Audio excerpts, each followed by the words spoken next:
Thank you, DC. So I'm back on stage, Robin from Tech.eu. And I don't know who caught my opening remarks this morning, but I basically said any healthy ecosystem needs lots of elements, investors, corporates, forward-looking policymakers.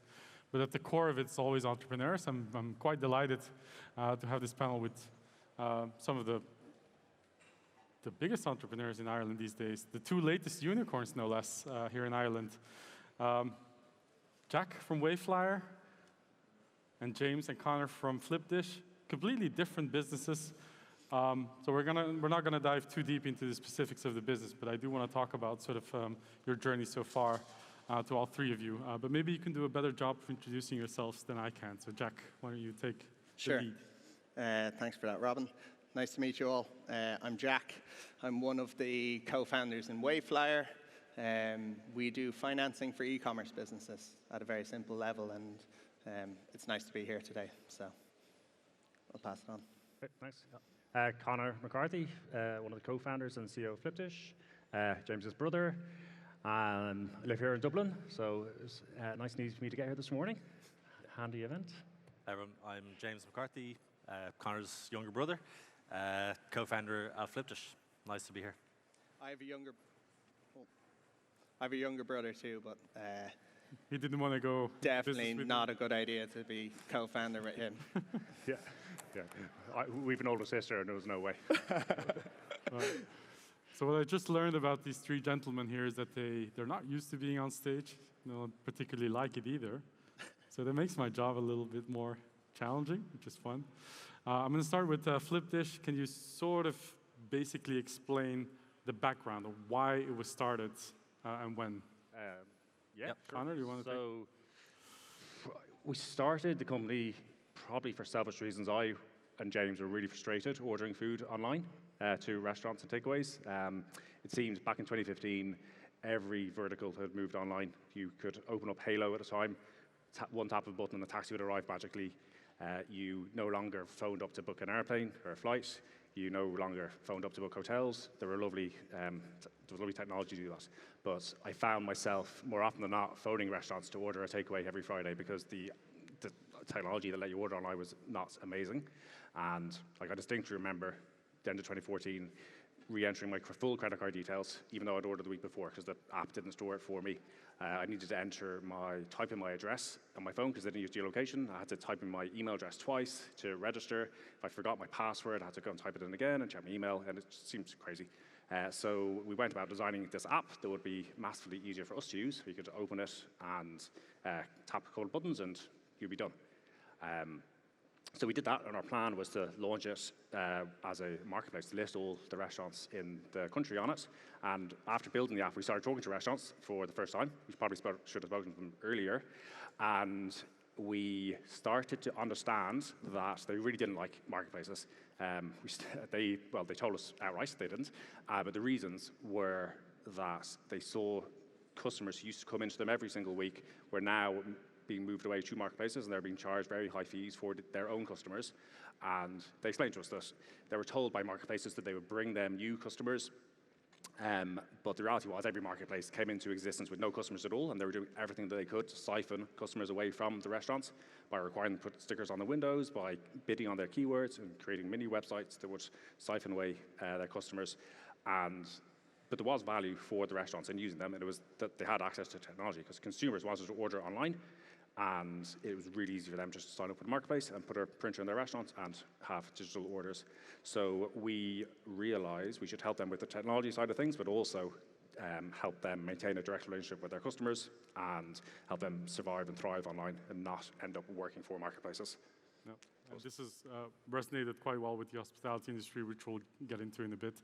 James, I assume you don't have a different recollection from how Flipdish started, so I'll just go to Jack and maybe ask him sort of the background of Wayflyer, sure. Which is essentially a fintech company, right? So, but what was behind the reason why you started the company? Yeah, I think, so ultimately we make all our money from financing. I'm not sure, internally we don't really think of ourselves as a fintech company. We really started to help e-commerce companies, and any time we release new products or think ahead, we think, how do we help e-commerce businesses be successful? And however we can move the needle the most there, that's what we'll do. But yes, today we are definitely described as a fintech company. So the founding of it, I was working for another Irish entrepreneur, Liam Casey, a guy from Cork. He's got a supply chain and manufacturing business that would have developed all of Fitbit's products, which everyone will know. PCH, yeah. GoPro's products. They have development offices in San Fran, prototyping, developing products, big manufacturing plants in China, and learned a lot working with him. But we were investing in different hardware, like product-focused companies, and what we were constantly seeing was most of the time when they would raise money, they'd go and raise $5 million.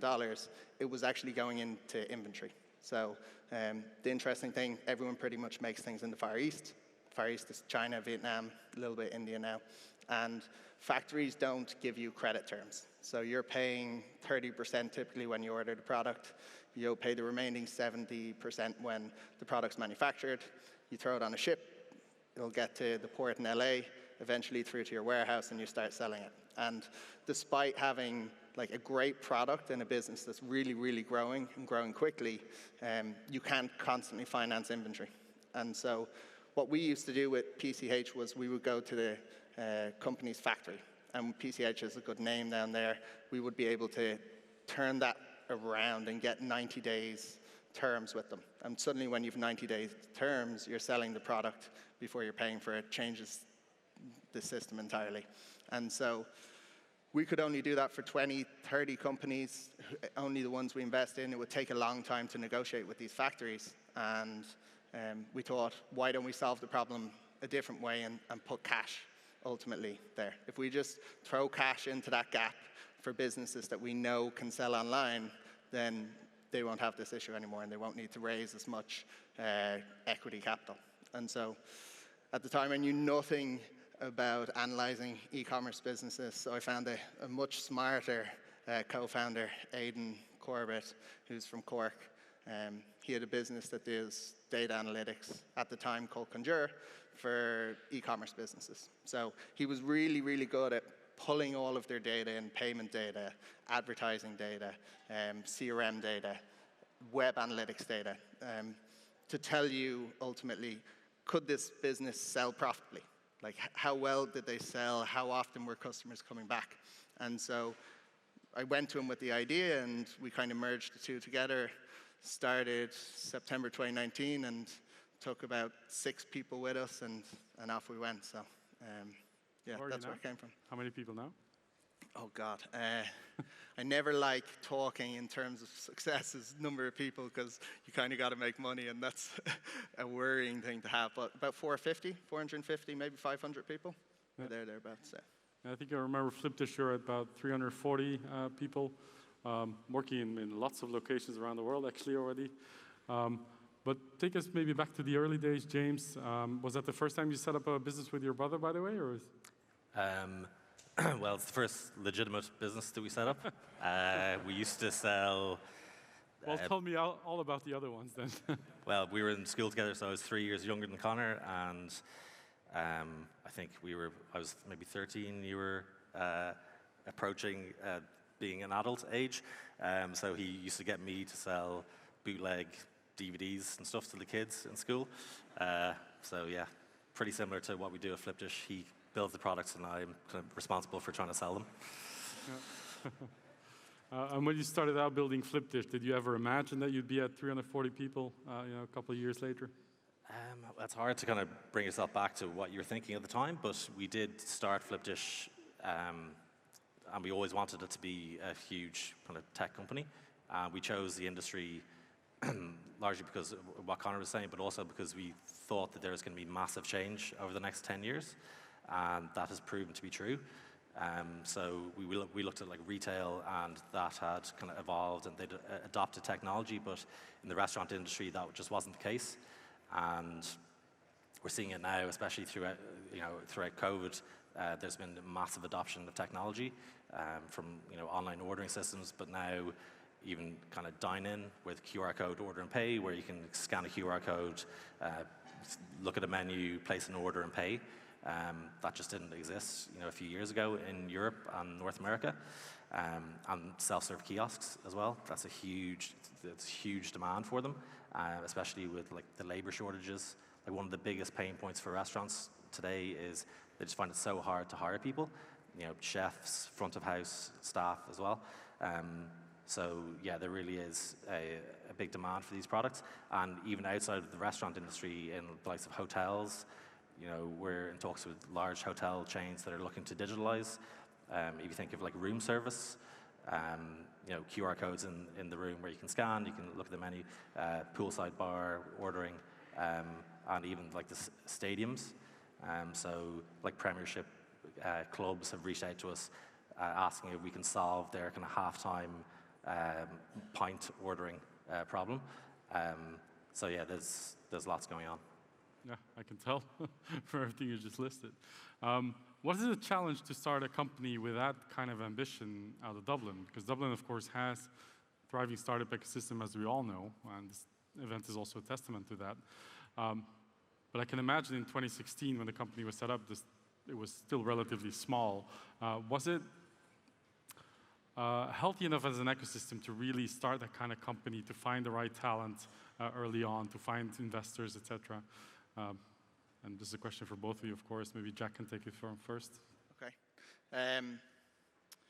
I think, so we've hired people. We've a lot of people in Australia. We've a lot of people in the UK, a lot of people in the US. And Irish people work very hard, I would say, first and foremost, and also have a lot of, no better word than cop on, we'll call it. There's a lot of like wheeler dealers, let's call it, in the country. And I think with the internet, like we have a fancier word for wheeler dealers now, which is founders, let's call it a little bit.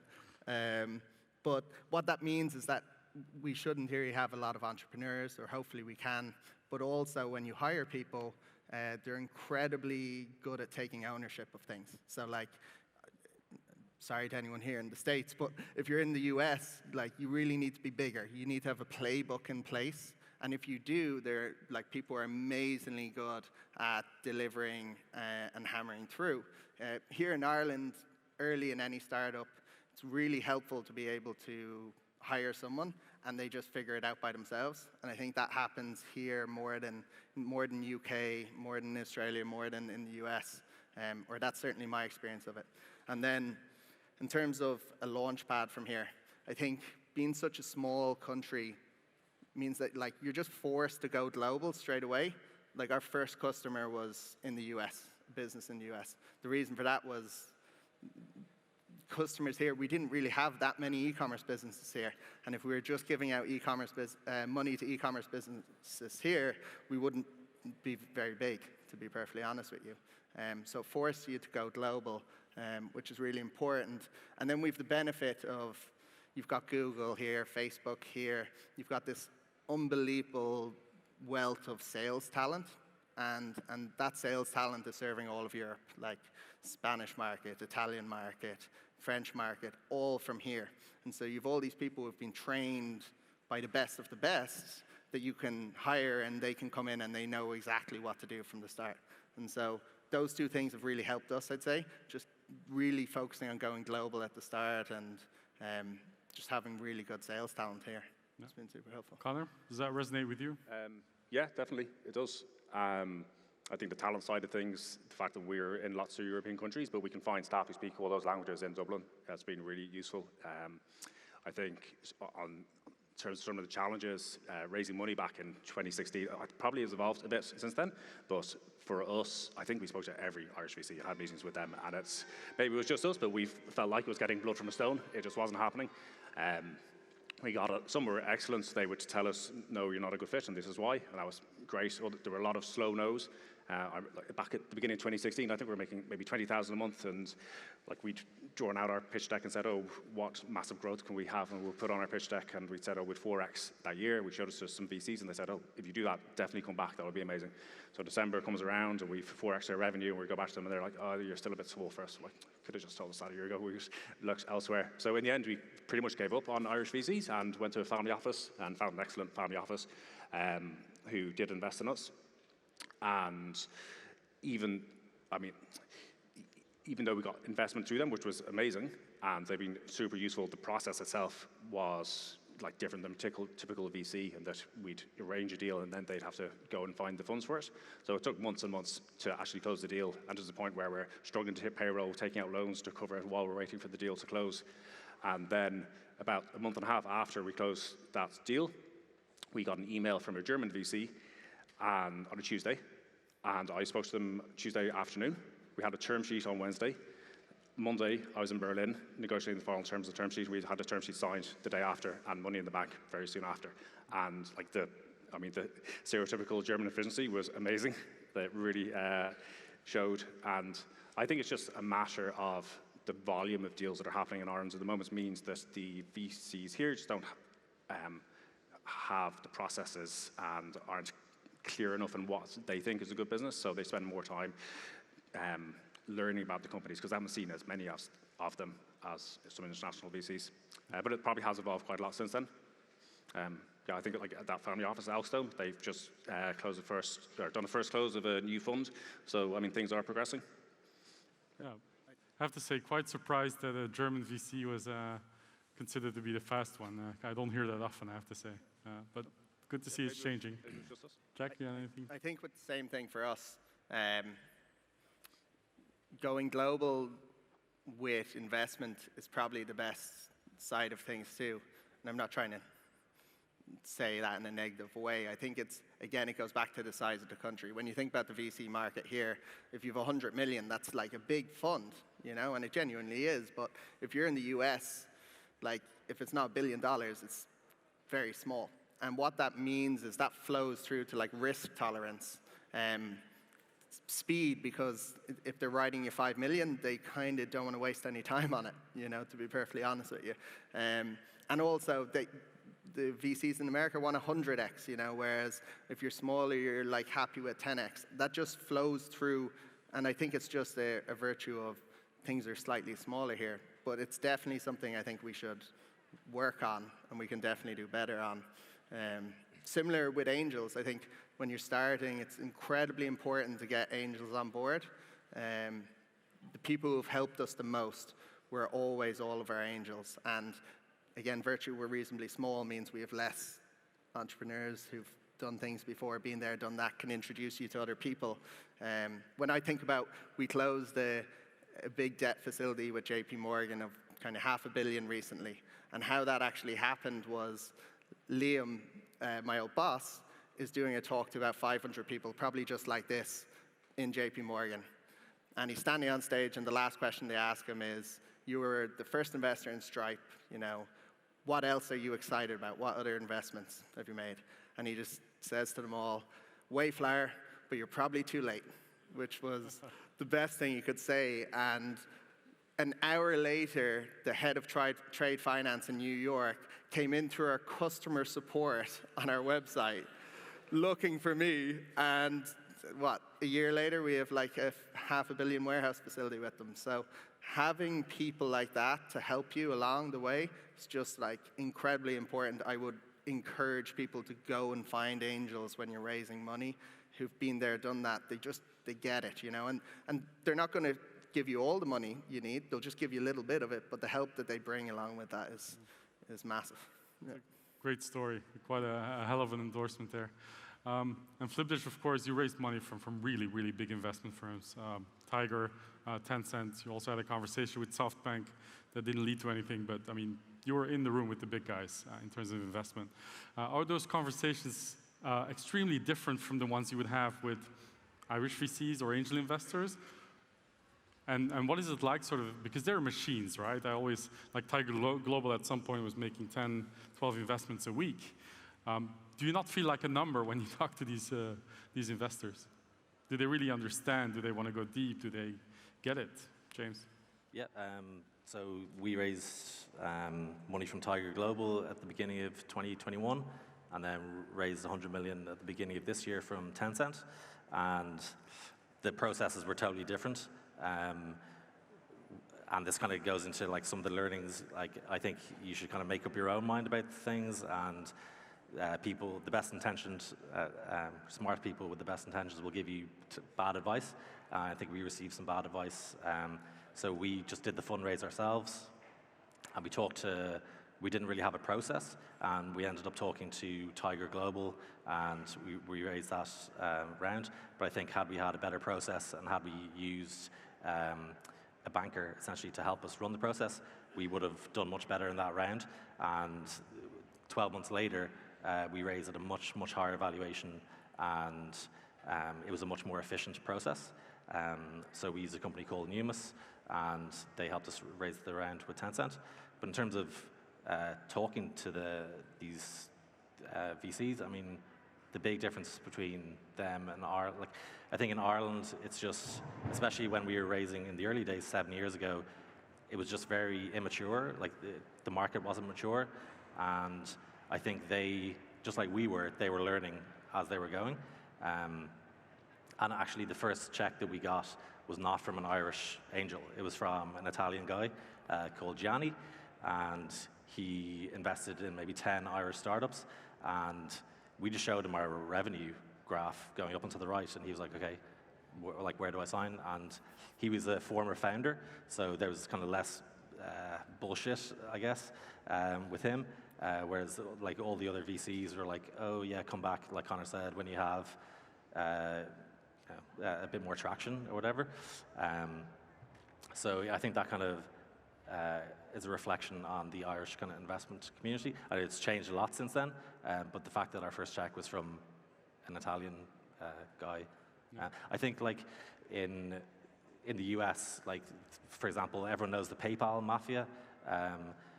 There's so many people that came from PayPal that went on to start companies, and they all become angels. And I think the same is true in like Colombia with Rappi. There's loads of angel investors coming out of those successful companies. I'm not sure in Ireland that we have that yet, but you know, maybe Wayflyer and Flipdish, the people that were early on in these companies will go on to start their own companies, and they'll go on to make angel investments. Yeah, okay. So let's leave the capital side of the equation enough for now. Let's talk maybe about your own leadership skills, because if you do a fast-growing scale-up like Flipdish and Wayflyer are, you also sort of have to evolve as a manager, as a leader. So what was that like from the inside for you, Conor, maybe, and Jack as well? Conor? So... Sorry, just to be more specific, what kind of skills do you feel like you needed to learn that you didn't have when you were still relatively early stage and young? Yeah. So when you're in the early days, you have a very small amount of people to lead, so all of your leadership is one-to-one. You're trying to convince someone to leave a stable job to join a startup that has no customers and no revenue, and that is one aspect of leadership that you have to have. And when the company grows, you still need to do that. You still have your circle of people you work with directly, but you also need to layer on top leading to many people all at once. So in terms of like just speaking in front of the entire company and trying to motivate 300 people all at once instead of just doing it on a one-to-one basis is something new that we've had to learn. For yourself? Sorry, what was the question? What kind of skills do you feel you needed to learn as you were scaling? So I think something I learned is that it's important to be very visible. Like you might think that, so we have like approaching 400 people now, and you might think that you don't really have anything to say that's kind of insightful or interesting, but your team just appreciates hearing from the leadership, and it goes for the entire kind of C-suite. So every week, myself and Conor were taking in turns on a Friday. We have an all hands, and we would just talk about what we're thinking about, what we're seeing in the market, and also another thing is if you have a tendency to kind of skew negative in how you like, it's easy to look at problems and jump on problems and focus on problems, but I think maintaining a sheen of like positivity with the team is something I learned is quite important. And also, the old kind of adage of like shit should trickle upwards, not downwards, is true. And as much as we try to have like an open book management style and like we're very transparent, everyone knows how much money we have in the bank and what our burn rate is. There's just loads of stuff that you just don't need to burden your team with. like they're stressed out enough as it is. So I think you should try to be, as a leader, a stress kind of reliever rather than creator. I think, sorry, just think one other thing that I had to change a lot myself was, in the early days, it made a lot of sense to actually solve problems directly and work on the business itself. And that's shifting towards needing to work on the company more so. And instead, when you see a problem, instead of trying to fix the problem, trying to not do that, which I'm very inclined to do, but instead focus on the system itself and try and step back a bit and say, why did that problem happen? I can't fix every single problem myself. I need to change the system, work with the people who can then go and fix the problem, which I think is quite a different mindset and takes quite a bit of getting used to, but important as you scale, because when the company grows, you cannot fix every single problem yourself. You need to build a system and a company and a structure that will handle these type of things. I think what you just described is, I think, is the biggest difference between starting a company and scaling a company. Sometimes you just let go and delegate and like have senior leaders around you. Jack, what was it like for you? Yeah, you know what? I would have said the exact same things as two lads, which is always interesting when you hear the same things. Like, I didn't expect them to say that. Dan, who's our chief revenue officer, said to me a number of probably 6 months ago now, you know, you can no longer on your own move the needle in the business. And what that means is you move from like executing a lot to, I'm going to call it strategy, which feels like a bit of a bullshit word, but trying to get other people to execute and deliver on what you want to do. It's just like really important. It's really important to, as you scale up, you forget that when there's 50 people there, everyone knows what you're trying to accomplish.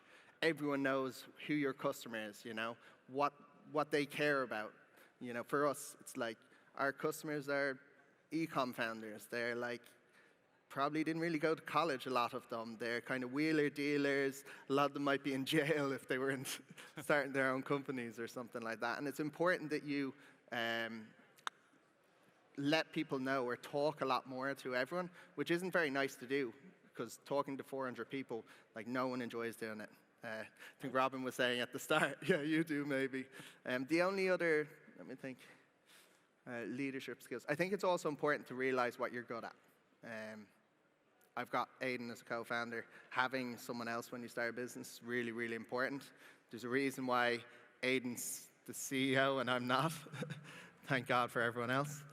I'm sure it's the same with Conor and James in a way. But I like doing new things. I like doing things from, we'll call it 0 to 1. And so pretty quickly within Wayflyer, we said, well, how about I go and I run new products and new bets, we call it internally, because that's what I'm good at, you know. Why would I move into doing something that I'm not good at, like being a CFO of a 450-person company when I've no interest in doing it, and I probably wouldn't be that great at doing it either, to be perfectly honest with you, you know? So understanding what you're good at and doing that is pretty important. I'll stay on this topic just for one more question, and then we'll open the floor to questions from the audience. I think we're supposed to have a slide. We have Slido, so I have this nice tablet. You can ask questions, but I think it still needs to show up. But in the meantime, I want to talk. You talked about communicating. That it's very important once you scale to a certain point. How important for you is it to sort of instill the culture that you had as an early stage startup, also in the people that join after your 400 or 300 people in the team? James, maybe you want to grab that one first. Well, I mean, the culture evolves, and I think you should. So what we did at Flipdish very early on is we wrote down our culture on a culture deck, and it hasn't really changed that much. So we kind of add a few things to it every now and then, and that's really important. So like every person that comes into the company during their kind of induction week, they are told to basically internalize the culture deck, and when we're hiring people, we hire against the values that we have in the culture deck. So yeah, I think it's like people say, the culture is what happens when, you know, the founders or the leadership team aren't there. So yeah, I feel like we have a very strong culture, and like we have a few values like high performance and doing what's right for the company. And generally, when you do what's right for the company, that's right for the customer and for the team. Yeah, and it goes into hiring as well. We take hiring incredibly seriously, and we do that so that we can maintain and like improve the culture, and especially on that high performance piece. Like on average, the people that have joined Flipdish have gone through like 7 interviews. We have aptitude tests, and like recently we were hiring for a chief of staff role, and into the final stage of the interviews, there's 3 candidates. One was a Harvard Business School graduate, one's from Stanford, one was at Carnegie Mellon, like all schools that I would not get into myself. And we tried to hire all 3 of them. We got 2 of them. So I think that kind of high performance part of the culture is incredibly important. Yeah, Conor, I think anything even to add? Yeah. I totally agree. Maintaining a strong culture is very important, but actually making it happen is there's quite a lot to that. So I mean, there's a lot of things we do tactically to make that happen. So like, we have our all hands every single Friday, and in that we have shout outs and call out people who are living up to our culture and our values.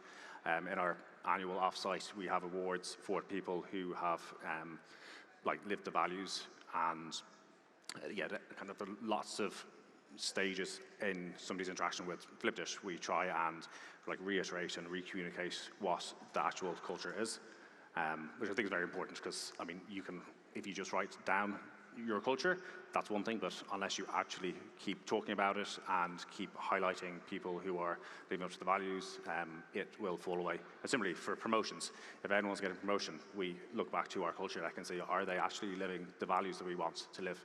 And also we iterate on the culture deck. When people are doing things that aren't in the culture deck but we think are amazing, then we always try to keep the 2 in sync. So we'll update the culture deck if it turns out we actually do want to do something different. Yeah. Anything specific to Wayflyer in terms of maintaining culture that you want to highlight? I think for us, one of the things that has really helped to maintain it is there's 3 things we care about. I'll come back to them, but in every interview, every person that interviews anyone in the company, we ask them to answer the question of like, are they good at these 3 things? 3 things are like, we care a lot about people owning things, just being entrepreneurial, not having to ask for permission or sign off on anything like that. And long term, that will hopefully lead through to a lot of entrepreneurs coming out of the company. For me, that would be the greatest success in the world, if a load of other employees go and start their own business. I'd love that more than anything. I think me and Aidan have both worked with people in the past that we probably didn't like that much, and so we say be sound, which doesn't translate amazingly to America, but really, really focus on that is pretty important. And the third thing is like just hire ambitious people. If you hire ambitious people, they'll work hard, and I don't think anything in the world can make up for hard work, to be perfectly honest with you. So, yeah. Well, I did promise the audience to have a chance to ask questions, but I don't know how we're going to handle this. You have a microphone that you can take to people? Okay, great. So if anyone wants to ask a question, now's the time. Yeah, maybe the gentleman in 3rd row, yeah. Maybe introduce yourself before you ask a question, that's always nice. Hi all, thank you for your speech. My name is Igor. I'm a CTO of Dots platform. We are making the same thing that Flipdish, but maybe a little bit better, I hope so. Dots platform. Yeah, I think you need to Google it. What is the main problem to be a fastest growing unicorn? I'm asking about Flipdish. With which problem you are facing right now, and what do you deal with it? How you deal with it? Yeah. What keeps you up at night? What keeps you up at night? Yeah. What's your biggest issue right now as a fast-growing company? Well, so James touched on a lot of different areas that we're getting interested in the business. So the whole world is trying to digitalize in the hospitality industry at the moment. As you probably have noticed, I started a business in this area. So we're getting pulled in lots of different directions. So we have the largest stadium companies in the world phoning us up, asking us to put a QR code on the back of every single seat in their stadiums.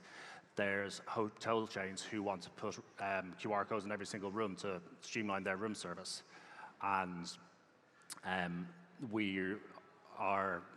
lot of our current businesses are SMBs, and we're being asked by large enterprise restaurant chains to solve their problems for them. And all of these could be excellent businesses in their own rights, but we can't do everything at once. And if we try and go too many directions, it will definitely lead to us not doing everything very well. So it's a massive challenge for us working out which areas to focus on, where we're going to have best returns, and where we can help our potential customers the best. And so working out which direction to go and sticking with it is one of our biggest challenges at the moment. Jack, do you want to tackle that one as well? Yeah, sure. What will I say? Okay. There's kind of two types of things that keep me up at night. There's, I suppose, negative things you don't really want to happen, and then there's things you really want to happen. Let's call them positive things you want to do. Things that I want to do, given it's always better to talk about the positive, is we make 100% of our revenue from financing at the moment. And so long term for us, the aim is to service e-com businesses in every way that they can. So we always talk about if Shopify is your front end, if it's building your website, if it's collecting payments from customers, how do we build the back end of it? How you order your inventory, what you decide you order, how you ship it, and how you finance all of that. And that's really how we think about it. But the thing for me is, how do I get our revenue to, let's call it 50%, 50% split of financing and everything else in the next 18 months, 12 months, something like that. That's kind of the biggest thing I'm focused on. Negative things, we probably already talked about it. Just as you hire lots and lots of people, I just worry that you'll end up being a Google, having a load of people managing managers of managers. Horrible. Yeah, not in that way, but just you lose ultimately that entrepreneurial streak that makes you agile, that makes you that allows you to beat these bigger companies in small segments of things that they do. So yeah, they're the two things, let's say. Can we have another microphone over here in the front? Thank you so much. Has he heard his chances of getting a job in the future? Yeah, he's a big fan of Flipdish, if I understood correct. Hi guys, how's it going? Paul from Techish. So I'll probably start with Jack for this answer, and it's kind of your Liam Casey moment. So what startups are you most excited about right now that are coming out of the Irish ecosystem, and then probably onto the lads for that as well afterwards? Besides Package, obviously. Beside Package, of course. I met I know before I started Wayflyer, I felt incredibly old. I spent a lot of time with Shane Curran, who started Evervault. He was like in 5th year in school at the time, which is terrible for your self-esteem, let's call it. What they're building, if they can build it, will be pretty big, I think. It's pretty cool. I met a young guy, James, who has a business called Tippit, which I love when there's what they do is they basically have ways for you to tip when you go into like restaurants or hotels, etc. He's 21, like full of energy, like persistent as hell, which you've got to be. I've only met him once, by the way, just for perspective. But I love that we've an office across the road from Bear Market, and every day when I go in there, I use his product. So when I met him, I was like, I use your product every single day. That's pretty cool. So I'll leave it with that, maybe, if that's all right. That's a good tip. Conor, James? Yeah. So, funny actually. Myself and Conor made a small angel investment in a company called Zelda.com, and they do tipping. So it's a competing product there, but it goes beyond tipping. It's like all sorts of payments. So you can create a QR code really quickly. It's really good for hairdressers who want to get paid, buskers if you want to make donations. So that's an exciting one. They're a sister duo, and it's kind of another example of where myself and Conor kind of advise them just to look to the US for fundraising. So they've got incredible traction, and they recently got an investment from Sequoia. So yeah, they're pretty exciting. They're both, I think, got like full marks in the Leaving Cert, and they're like first in their years in Trinity, and then went, I think, and worked in JP Morgan. So yeah, super smart. Conor, anything else you want to highlight? Oh, I think you've covered it pretty well. Very, very sad to say that I got the signal that we're out of time. It was a pleasure to have the two latest Irish unicorns on stage. Really interesting, I hope, for all of you. Thank you so much for joining, and enjoy the lunch break. Cheers. Thanks, Robert. Hi.